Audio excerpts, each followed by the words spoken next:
Skoda's first volume production full electric car, the Enyaq EV, uses Volkswagen Group EV technology to good effect. Based around the Wolfsburg conglomerate's advanced MEB electrified platform, it sets new standards for the brand in terms of quality, but the old attributes of value and practicality remain. Take cost, range and space into account, and this is a difficult package to better in the segment for mid-sized crossover EVs. You ease away in an Enyaq rather than needing to moderate the kind of frantic forward thrust which does seem more normal in an electric vehicle these days. That doesn't really suit any two-ton SUV, and it certainly wouldn't suit this Skoda, the relaxed drive dynamics of which, it's immediately clear, are geared towards lowering the heart rate rather than raising it, which of course maximizes drive range. It's quoted at 256 miles for this 62 kilowatt hour Enyaq EV60 model, the one that most customers choose. It uses a 180 PS rear mounted electric motor. The range is 326 miles if you go for the larger 82 kilowatt hour battery of the alternative Enyaq EV80 model, which has a 204 PS rear mounted motor, but which can also be had in all-wheel drive form with an extra front mounted motor, and that boosts power to either 256 or 299 PS, and that depends on your selection between the ATX and VRS versions available in that format. Most Enyaqs though will be rear driven and rear motor, a format not seen on Skoda since the brand's budget models of the 60s and 70s, and one that benefits this car enormously in town, where it offers an impressively tight 10.2 metre turning circle. Beyond the city limits, traction is impressive, but there's a bit more body roll through the turns than you'd get with the alternative Volkswagen, CUPRA and Audi versions of this same VW Group design. The payoff for that though is a much better standard of ride, with suppleness over poor surfaces and speed humps, which is quite honestly unbettered in this class and is far superior to most rivals. Charging for the 60 series model takes 9 hours 30 minutes to 100% using a 7.4 kilowatt garage wall box. It'll be 12 hours 45 minutes for the 80 series version. Find a 100 kilowatt public rapid charger and you can replenish either variant from 10 to 80% in about 34 minutes. We're told that the look of this car is bold, futuristic and immediately recognizable as a Skoda. Well, that rather depends on what you expect a Skoda to be. It's safe to say that until quite recently, this isn't the kind of thing you'd expect to find in one of the Czech makers' showrooms.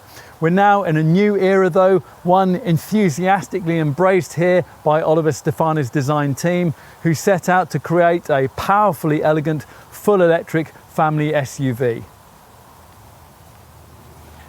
It certainly makes a statement here at the front. Now, a grille may be unnecessary to cool an EV, but modern automotive design looks ugly without it. And with this hexagonal appendage flanked by angular LED headlights, Skoda's gone all out.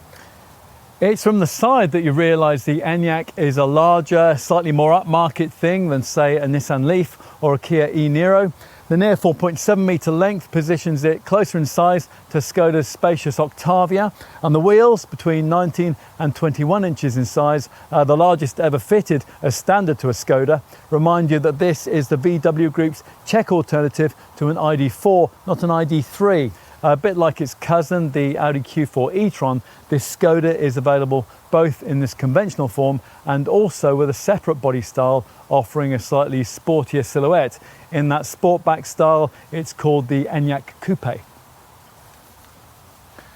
A closer glance at the rear reveals why the more swept back option was needed. This conventional version would look quite practical and boxy if it were not for the way that this tailgate's framed by this matte black roof spoiler.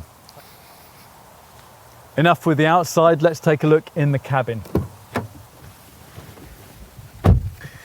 And this is going to be nothing like anything you'll ever have experienced in a Skoda before, either in terms of quality or design. For a start, you're left pleasantly confused as to exactly what kind of car this actually is, thanks to the way that the slightly raised seating height of a crossover has been somehow combined with a windscreen which pushes so far forward that you'd think you were in a big MPV. Then there's the dashboard, which is unusually contoured in a series of layers. It's all really very upmarket, yet combustion engined converts will feel instantly at home, with none of the rather weird and futuristic trimming and design flourishes that are championed by some rivals in this segment. Otherwise, once you've worked out that the start button is actually hidden down here on the steering column and that the transmission is marshalled by this tiny button between the seats, your first impressions of this cabin are going to be centered around its screen technology.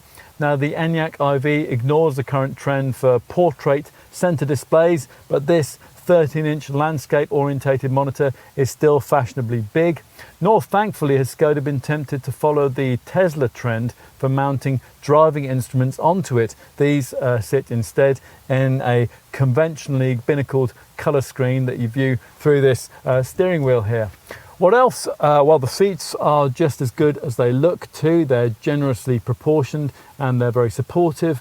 And there's loads of storage space thanks to this vast open 11.4 litre area below the lower centre console, deep carpeted door bins and this big 6.2 litre stowage box between the seats. So let's head rearwards and check out what's in store for those on the back seat. Get settled in back here, and as usual in a Skoda you'll find legroom that's difficult to better in the segment. Two 6-footers could sit comfortably behind a couple of front seat occupants of the same size. This is also a wider cabin than you might expect a mid-sized SUV to be able to provide, and with no central transmission tunnel here to obstruct things, 3 adults could actually fit reasonably easily into the back of this car. We're going to finish with a look at the boot, which by the way you'll have to use for all significant cargo storage, because unlike some other rival EVs in this class, there's no extra luggage room in the nose of the car. That's taken up by the air conditioning system and the power electrics for the driveline. Once everything's raised up here at the back, a big 585 litre space is revealed, despite the presence of an electric motor under the floor here, which eliminates the possibility of having the usual underfloor central storage area, or of course any kind of spare wheel. You do though get this deep narrow well beneath the cargo base's leading edge, into which the charging leads can just about be stored. Once the rear bench is retracted, there's up to 1710 litres of capacity up to roof height. For us, the Enyaq IV represents a sweet spot in the family EV market, or at least it does in this Enyaq IV 60 form. In this guise, your EV buying or leasing proposition is super-sized. The kind of money that would normally get you something family hatch shaped, here gets you a car sized more closely to models in the pricier class above. A Volkswagen ID.4 sized model for the price of a little ID.3, you might say. And you won't be too far wrong. Skoda's certainly made very good use of that same German engineering here, although it is annoying that the drive modes and the adjustable brake regeneration pedal systems which come with it are absent here, unless you pay extra or you choose the bigger battery. A typical Skoda customer might not mind that though, or the rather relaxed way that this car goes about its business on the road. The Enyaq IV is supposed to open up a fresh era for this Czech maker, and perhaps it does. Future EVs from this brand may well be a little more Skoda-like, but this one sets a trend we hope those forthcoming models will follow, that of offering more for less. It's an approach which has characterised this company for as long as we can remember, and we're pleased it's being continued here. More importantly though, we think you will too.